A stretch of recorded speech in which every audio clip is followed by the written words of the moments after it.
ini merupakan sindiran. Jadi Allah itu menyindir kepada manusia, yaitu kita semua,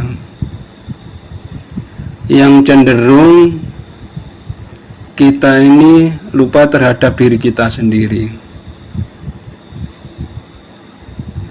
Tapi seolah-olah kita sudah mencukupi, artinya sudah paham atau sudah benar diri kita, sehingga kita cenderung untuk menyuruh orang lain. Jadi menyuruh ini termasuk ini akhlak ya. Ini kita diajari akhlak. Ya. Jadi yang namanya menyuruh, ya, itu yang disuruh dengan yang menyuruh kira-kira umpama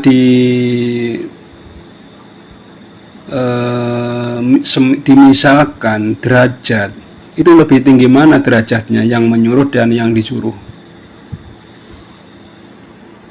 Derajatnya kira-kira lebih tinggi yang mana? Yang menyuruh. Ya. Jadi kalau kita lihat secara kehidupan umum, kehidupan sehari-hari maksudnya, kadang orang menyuruh itu kan semaunya sendiri. Ya. Nah, orang menyuruh ini karena merasa dia punya kuasa, entah kuasa uang, kuasa tempat, kuasa jabatan, atau kuasa yang lain. Artinya orang punya nilai lebih daripada yang disuruh. Nah, ini pengakuan diri. Jadi orang yang mempunyai pengakuan diri itu tetap tergolong nafsu. Sehingga dia pun kadang lupa dengan dirinya sendiri. Nah, ini sindiran ini. Orang yang suka menyuruh-nyuruh orang lain, apalagi dengan kasar, itu lebih celaka lagi. Artinya dia benar-benar lupa sudah, ya, akunya atau sifat nafsu untuk kepemilikannya itu tinggi. Jadi kalau kita mempelajari tentang akhlak, ya, jadi bila mana kita menyuruh orang lain supaya kita ini tidak terbawa oleh hawa nafsu yang jelek, ya. Jadi umpamanya kita meminta atau menyuruh orang lain untuk mengambilkan suatu benda, umpamanya Mas Lutfi atau Mas Slamet, saya minta tolong untuk ambil gelas umpamanya. Jadi minta tolong. Jadi kita meminta, berharap. Jadi kita sebagai yang nyuruh ini direndahkan diri kita. Kalau kita meminta berarti kan direndahkan. Nah, menghilangkan nafsu. Nah, jadi bukan Mas Slamet, Mas Lutfi ambilkan, bukan begitu. Ya. Kalau itu artinya keakuan kita yang keluar. Tapi Mas Lutfi, Mas Slamet, tolong ambilkan. Nah, itu berarti kita yang minta tolong, kita lebih rendah daripada orang yang dimintai tolong. Ya, artinya kita belajar untuk membuang nafsu yang jelek. Rasa akunya itu kita buang. Nah, ini kalimat ini mengajarkan kepada kita untuk akhlak seperti itu. Jadi menghilangkan nafsu yang akunya ini, yang akunya tinggi atau kepemilikannya tinggi. Ini membuangnya seperti itu.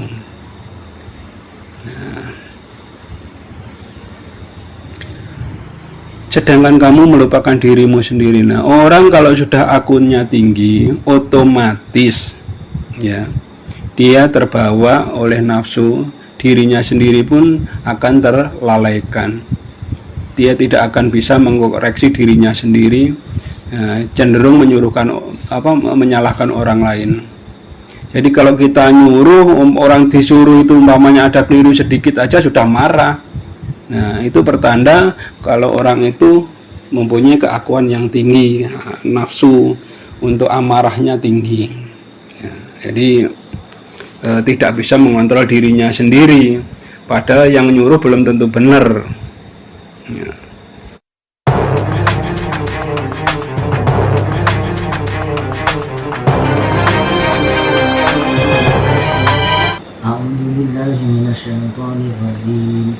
Bismillahirrahmanirrahim.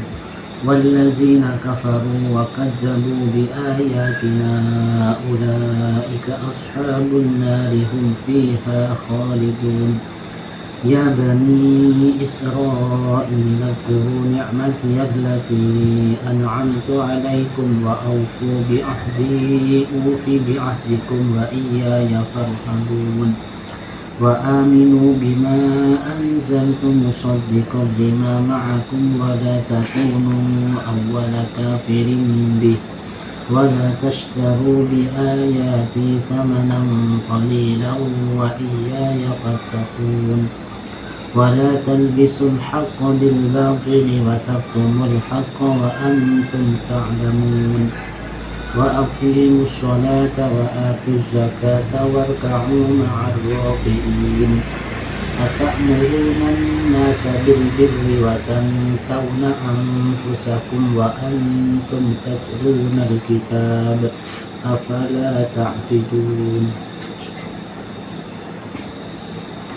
أعوذ بالله من الشيطان الرجيم بسم الله الرحمن الرحيم والذين كفروا وكذبوا بآياتنا أولئك أصحاب النار هم فيها خالدون يا بني إسرائيل اذكروا نعمتي التي أنعمت عليكم وأوفوا بعهدي أوف بعهدكم وإياي فارهبون وآمنوا بما أنزلت مصدقا لما معكم ولا تكونوا أول كافر به ولا تشتروا بآياتي ثمنا قليلا وإياي فاتقون ولا تلبسوا الحق بالباطل وتكتموا الحق وأنتم تعلمون وأقيموا الصلاة وآتوا الزكاة واركعوا مع الراكعين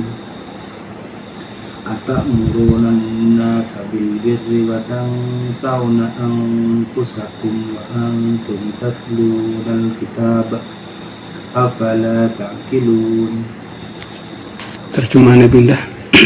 Mengapa kamu menyuruh orang lain mengerjakan kebajikan, sedangkan kamu melupakan dirimu sendiri, padahal kamu membaca kitab Taurat?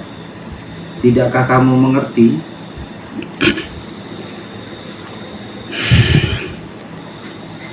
Jadi setelah kita membaca ayat dan terjemahannya di sini, di surat Al-Baqarah ayat 44, saya kembali menanyakan lagi, kira-kira apa hikmah yang terkandung di dalam ayat 44 ini. Mengapa kamu menyuruh orang lain mengerjakan kebajikan, sedangkan kamu melupakan dirimu sendiri, padahal kamu membaca kitab Taurat? Tidakkah kamu mengerti? Kira-kira apa? Mas Lutfi, kinten-kinten apa? Suatu peringatan. Peringatan tentang jangan sampai lupa diri. Ya. Mas Slamet, Sifat keakuan tapi tidak mengerti dirinya sendiri. ya. Jadi ini mulai apa? Mulai bisa menganalisa. Ini merupakan sindiran.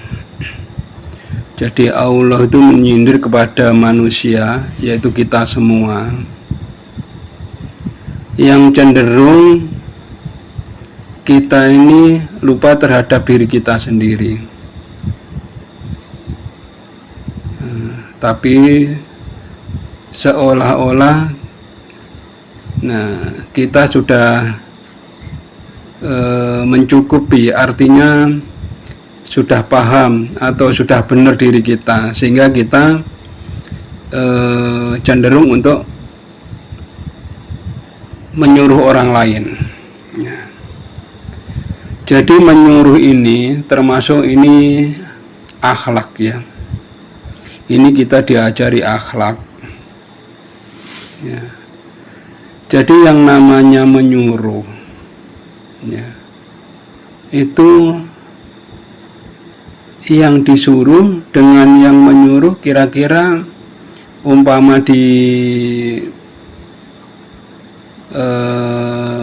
dimisalkan derajat, itu lebih tinggi mana derajatnya, yang menyuruh dan yang disuruh? Derajatnya kira-kira lebih tinggi yang mana? Yang menyuruh. Ya. Jadi kalau kita lihat secara kehidupan umum, kehidupan sehari-hari maksudnya, kadang orang menyuruh itu kan semaunya sendiri. Ya. Nah, orang menyuruh ini karena merasa dia punya kuasa, entah kuasa uang, kuasa tempat, kuasa jabatan, atau kuasa yang lain. Artinya orang punya nilai lebih daripada yang disuruh. Nah, ini pengakuan diri. Jadi orang yang mempunyai pengakuan diri itu tetap tergolong nafsu. Sehingga dia pun kadang lupa dengan dirinya sendiri. Nah, ini sindiran ini.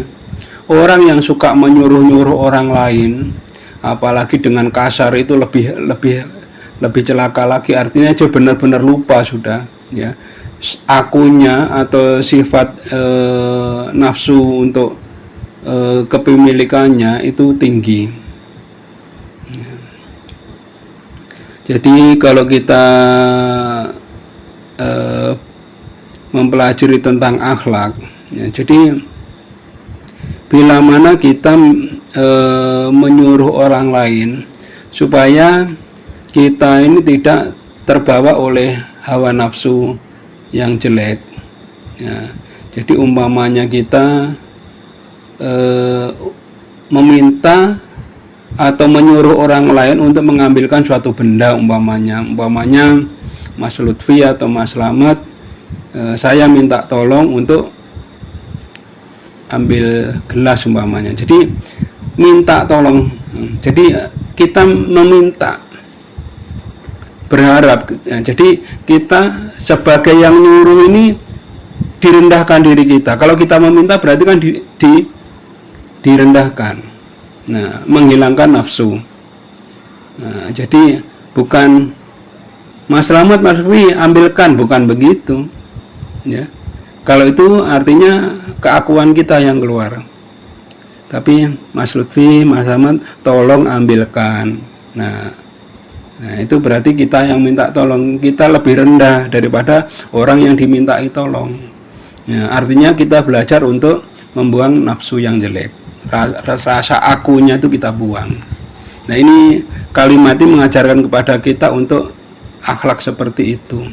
Jadi menghilangkan nafsu yang akunya ini, yang akunya tinggi atau kepemilikannya tinggi. Ini membuangnya seperti itu.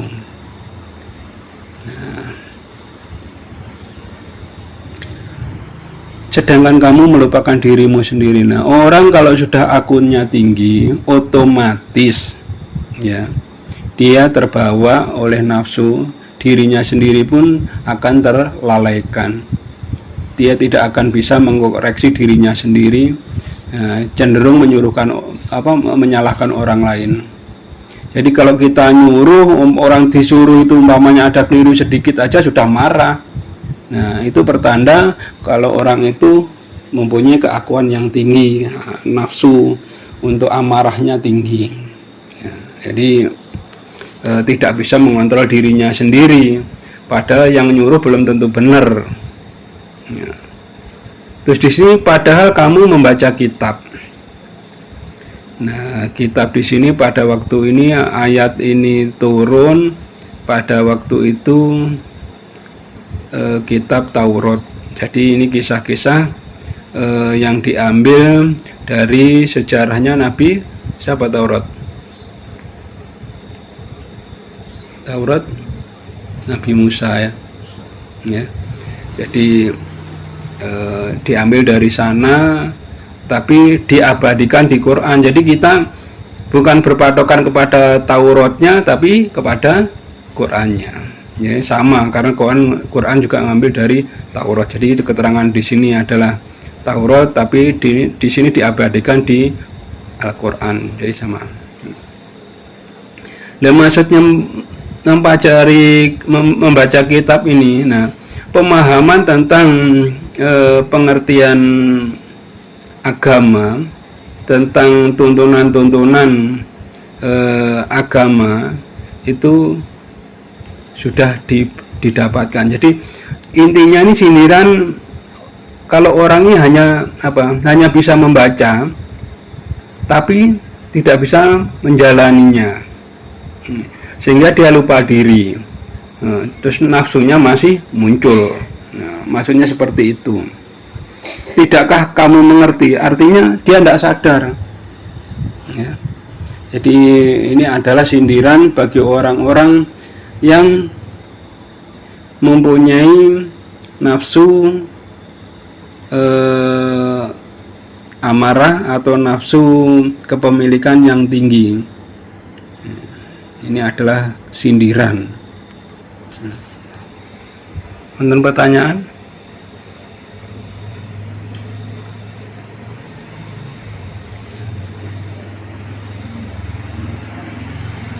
Untuk pertanyaan Mas Lutfi? Sanes yang disebut sanes yang munafik dan sanes gitu. Sanes. Niki murni kafir, terhalang hatinya, gelap hatinya.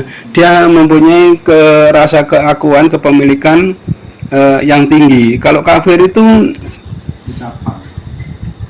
Kok kafir? Apa kalau munafik? Munafik itu palsu. Antara yang diucapkan atau yang dijalani dengan hatinya itu tidak sama. Itu munafik. Ini kategori ini kafir. Nah, ini kategorinya kafir. Orang yang gelap hatinya, ya. Nah, Cuma kalau dalam tiang sama nih panjang nyuruh niki dalam bab kebaikan ngengken sama nih. Tapi yang disuruh niku tidak mau, kata saya kebijakannya kan mau dijelaskan yang menyuruh. Tapi condong ke kebaikan. Tapi saya disuruh badan burun. Di sini yang dibahas bukan yang disuruh, tapi yang nyuruh. Oh. Nah, karena yang nyuruh ini, yang artinya menyuruh itu kita. Jadi belajarnya itu kita sendiri, bukan orang lain. Oh. Ya, yang kita bahas itu diri kita sendiri, bukan orang lain. Nah, kita minta tolong sama orang dengan menyuruh orang dengan akhlak yang baik. Artinya akhlak baik itu membuang daripada keakuan ini. Perkara orang lain itu mau tidak mau itu bukan urusan kita. Ya. Jadi tentang diri kita sendiri. Tentang diri kita. Nah, bukan tentang orang lain. Perkara orang lain itu mau menolak, mau apa, itu sudah urusan orang lain.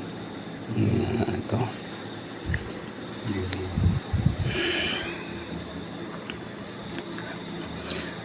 Nah, kenapa orang ini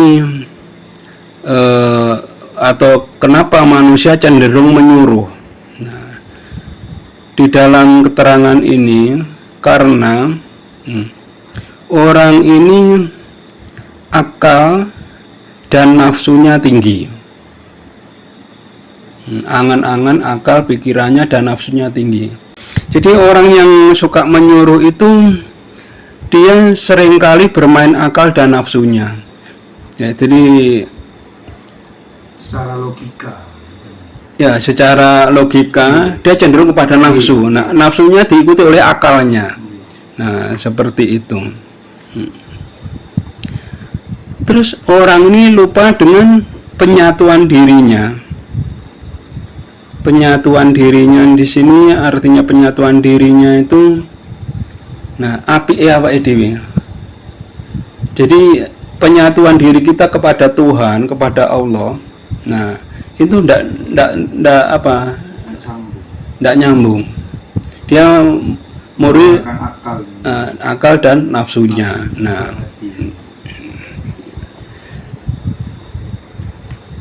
terus maksudnya dia orang yang menyuruh ini, nah ini tidak pantas untuk dijadikan wali. Artinya tuh wali itu pedoman, ya, tidak bisa, ya. Jadi orang yang suka menyuruh dengan akalnya dan nafsunya itu, ya, dia akan lupa dengan kebaikan dirinya, menyatunya Allah dengan orang itu. Nah, sehingga orang itu tidak bisa dijadikan wakil, tidak bisa dijadikan pemimpin, ya. Dibuat pedoman itu tidak bisa, ya. Karena apa? Orangnya akan cenderung marah. Nah, itu keterangannya adalah seperti itu. Nah.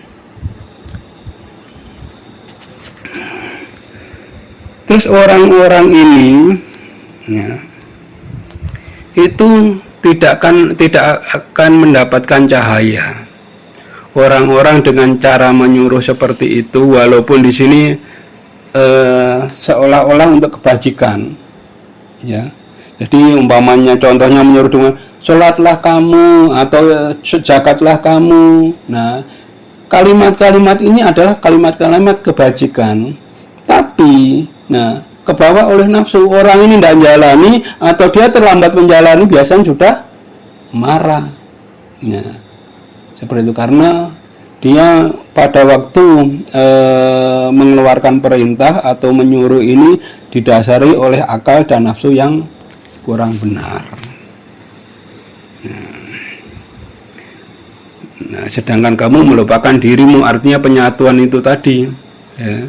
Jadi dirinya, kebaikan dirinya sendiri, kebaikan roh untuk di dalam dirinya ini terlupakan, ya.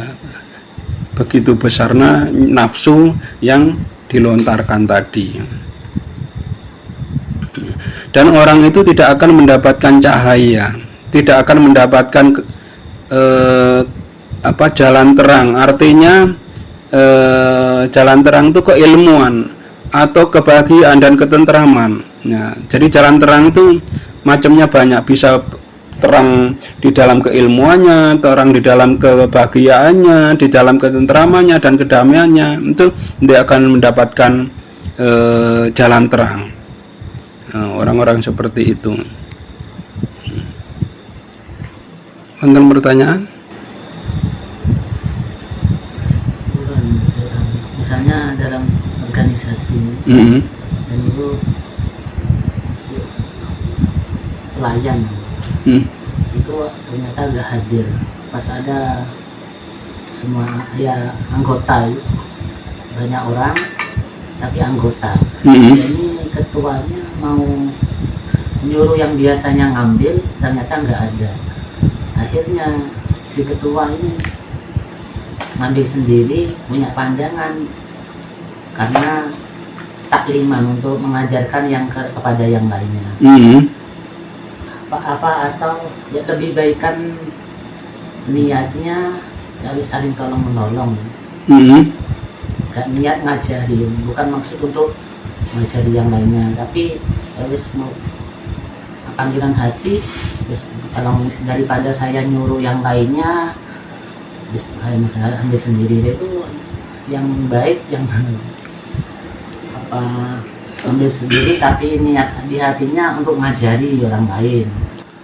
Nah, itu tergantung niat. Tergantung niat, tergantung hati kita. Nah, jadi apapun pekerjaannya itu tergantung kita. Andai kata kita umpamanya tadi yang disuruh itu, biasanya yang disuruh itu hadir, ternyata tidak hadir. Nah, kalau kita mengambil yang sesuatu yang biasanya diambil oleh orang disuruh itu, nah kalau tujuan kita itu membantu supaya selesai, ya, dan bahkan untuk memberikan contoh, itu tidak masalah. Nah, tapi jangan ngambil tapi di hati kita, nah itu ada nafsu juga, tetap tidak bisa. Contohnya ngambil dengan nafsu, ngomong gak cukup, tak cukup dhewe. Nah, itu dengan nafsu. Nah, atau ngambil pun buat contoh tapi untuk sekedar pamer itu tetap tidak bisa. Nah, jadi ukurannya di hati kita, di rohani kita. Nah, walaupun ngambil sendiri atau diambilkan itu tetap ukurannya tuh di hati kita, padang hati tetap. Nah, jadi ini mengajari kita untuk menghindari nafsu rasa aku, dan yang kedua adalah mengajarkan kepada kita tentang akhlak bagaimana kita menyuruh orang lain. Jadi pada waktu kita menyuruh orang lain, kita harus ingat kebaikan diri kita sendiri. Artinya kita harus selalu rendah hati. Nah, sifatnya padang hati itu adalah rendah diri. Jadi kita tetap merendah. Jadi andai kata kita itu menyuruh orang lain dengan kata-kata memohon atau meminta, bukan ambillah, bukan tolong, ambilkan. Ya. Seperti itu. Jadi ini kalimat ini adalah mengajarkan kita bagaimana mengendalikan nafsu pada saat kita berinteraksi atau berbicara dengan orang lain. Yang pertama, yang kedua mengajarkan kita tentang akhlak bagaimana kita menyuruh kepada orang lain. Artinya kondisi apapun kita tetap rasa rendah diri, bukan di atasnya. Jadi orang menyuruh kan rata-rata karena lebih pinter atau karena lebih kuasa, lebih kaya, lebih akrab dan macam-macamnya. Nah, ini dianggap nilai lebih-lebih ini berarti rasa kepemilikan atau rasa aku yang diunggulkan. Itu tidak benar. Jadi kalau padang hati itu salah masih.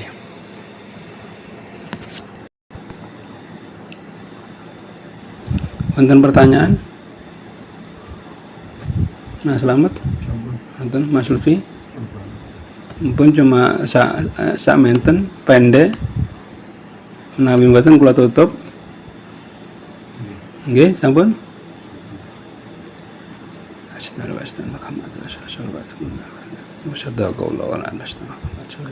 Al-Fatihah.